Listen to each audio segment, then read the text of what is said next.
everyone, Eva the Dietitian and Science Ambassador here from Tetrogen, and I hope you are all keeping well.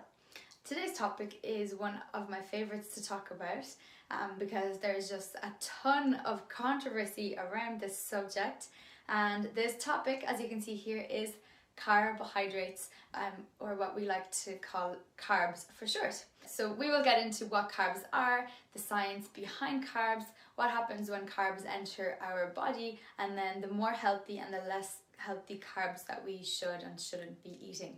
Okay, let's get straight to it. So carbohydrates, they're one of three macronutrients. So macro meaning large and nutrients meaning substances that we need to provide our body with nourishment so that we can live and grow. And the other two macronutrients are protein and fats. So we know that we need carbs, protein and fats, which are the three macronutrients, and we need them in large amounts, compared to micronutrients, which we need in small amounts, like vitamins and minerals. So macro, large, micro, small. So because we know that we need carbs in large amounts, we should automatically question why there are certain diets that promote avoiding all carbohydrates or really limiting the carbohydrate intake. And diets like this would include like the Atkins diet, the ketogenic diet, the Dukan diet, and the 17-day diet. So let's have a look at the biochemistry of carbohydrates to get a better understanding of what actually happens in the body when we eat them.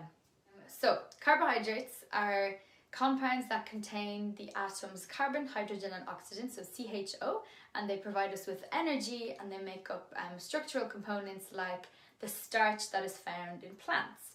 And all carbohydrates can be classified as either monosaccharides, oligosaccharides or polysaccharides, so we'll be going into this now in more detail.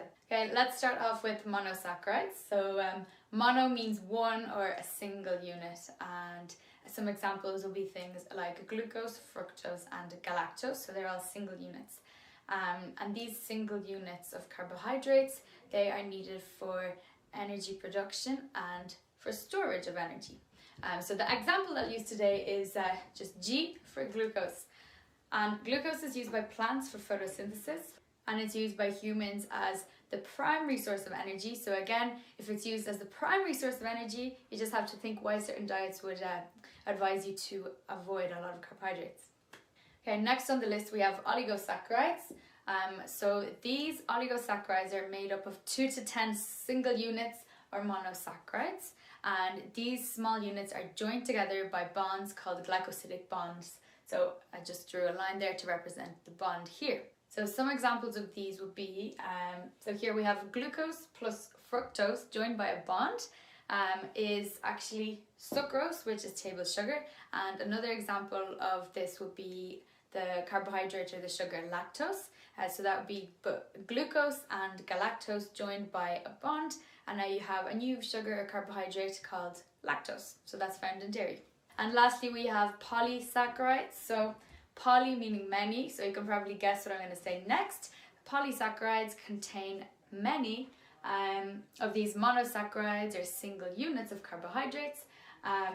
They can actually even contain hundreds of single units, and all of these units are joined by these glycosidic bonds, which I've tried to draw here. Some examples of polysaccharides would be things like cellulose, glycogen, and what I have drawn here is starch. So starch is just lots of glucose monosaccharides joined together by bonds. So starch would be found in things like potato and bread. So because most carbohydrates naturally found in nature are in the form of polysaccharides, that's what we'll focus on a little bit right now. So we have glycogen and starch, which are two polysaccharides that serve as energy storage in animals and in plants. So let's look at an example. If we eat a food that has starch, like a potato for example, we break down the bonds. Remember, we looked at the glycosidic bonds that linked all the glucose units together, and we use an enzyme called amylase to do this, and our body gets energy from this process. So another type of polysaccharide found in plants is cellulose, which we often call fiber. And we can't digest this carbohydrate because we don't have an enzyme in our body to do this. So it cannot give us energy because we can't break it down and use it for energy, but we still need it. It's vital for our health.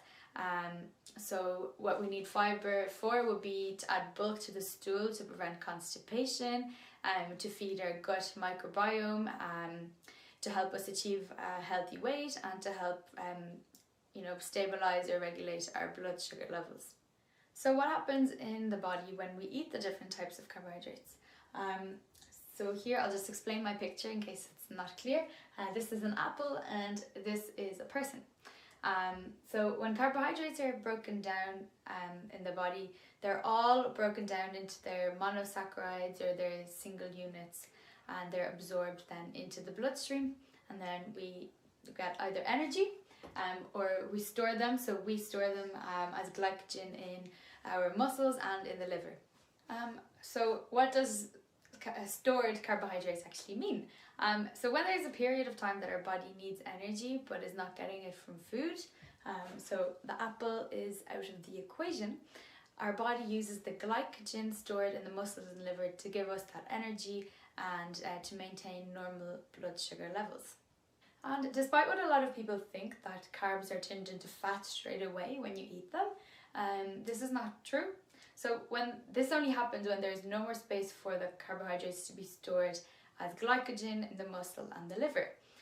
However, this process is really inefficient for the body, and that means that the body really doesn't want to do this because it's so inefficient, so it uses it as a last resort.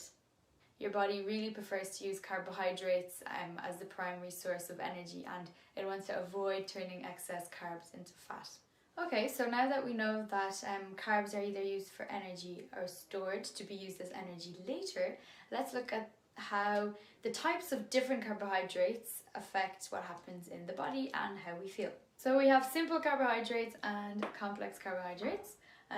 So simple carbohydrates, they'd be found in things like fruit juice and table sugar, and they're absorbed very quickly into the bloodstream because they have little to no bonds joining the single units or the monosaccharides together, if you remember the first bit of the video. And they cause a fast rise in blood sugar because they are so quickly absorbed. So insulin is produced to help the sugar get from the blood into your cells. Then you have a quick surge of energy, which is followed by a crash. So the sugar goes up, you absorb the glucose or the sugar, and then it falls back down really quickly. That's where you get the crash.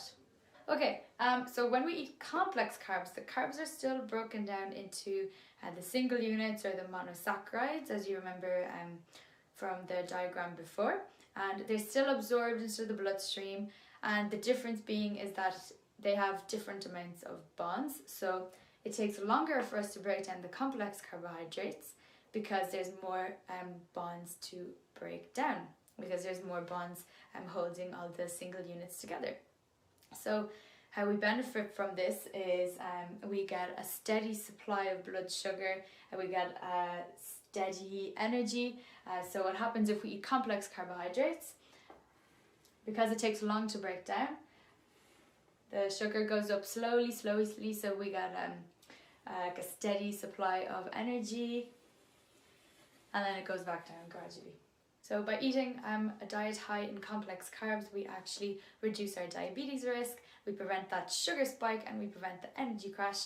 So some good examples of complex carbohydrates would be things like vegetables, legumes, and whole grains.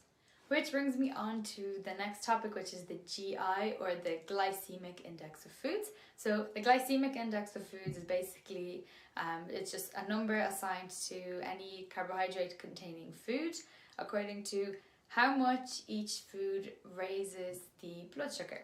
So the 3 GI categories of foods are high, medium, and low.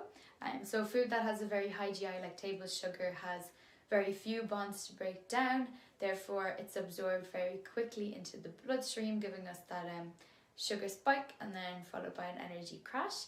And lower GI foods, for example oats, they're complex carbs, so they have more bonds to break down, which takes a longer amount of time, and therefore we get a steady blood sugar level and a steady supply of energy throughout the day. Okay, so having more foods that have a lower GI index is really beneficial. If you have diabetes, for example, because it'll help you to avoid those sugar spikes. It's beneficial if you want to lose weight, if you want to maintain a healthy weight, or if you want to just make sure that your energy levels are steady throughout the day. I just want to give you some more examples of high, medium and low GI foods. So for high, we have things like white bread, potato, white rice and cornflakes. So medium GI foods would be things like sweet potato, mango, bananas and oats, brown rice, sweet corn and grain bread. And then some low GI foods would be things like barley, wholemeal pasta, oranges, dates, apples and chickpeas and lentils and soybeans. And some other names we like to give carbs would be good carbs and bad carbs. Good carbs being things like fruit, like berries, apples, plums and cherries, whole grains like whole grain bread, oats and brown rice, and legumes like chickpeas, lentils and kidney beans.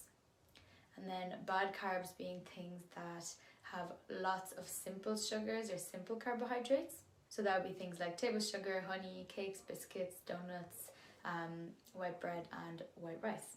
So in other words, it's refined carbohydrates because the fibre or the bonds, the fibre and a lot of the bonds have been removed from the originally complex carbs. So a similar principle applies to good and bad carbs, just like the higher and lower GI foods. The bad carbs or the higher GI foods raise your blood sugar faster, they have less fibre, you get a sugar spike and energy crash. And then the lower GI foods or the good carbs, they help you to have a steady blood sugar level, steady energy level and help with weight control and are overall just better for our health. Alright, so I know this has been a long video, so let's do a little recap. So carbohydrates are one of 3 macronutrients which we need in large amounts to give us the nutrition we need to maintain life or to live. There are different types of carbohydrates, all of which have a different effect in the body. Monosaccharides don't contain any bonds, so they're absorbed very quickly in the body, causing a rapid rise in blood sugar levels.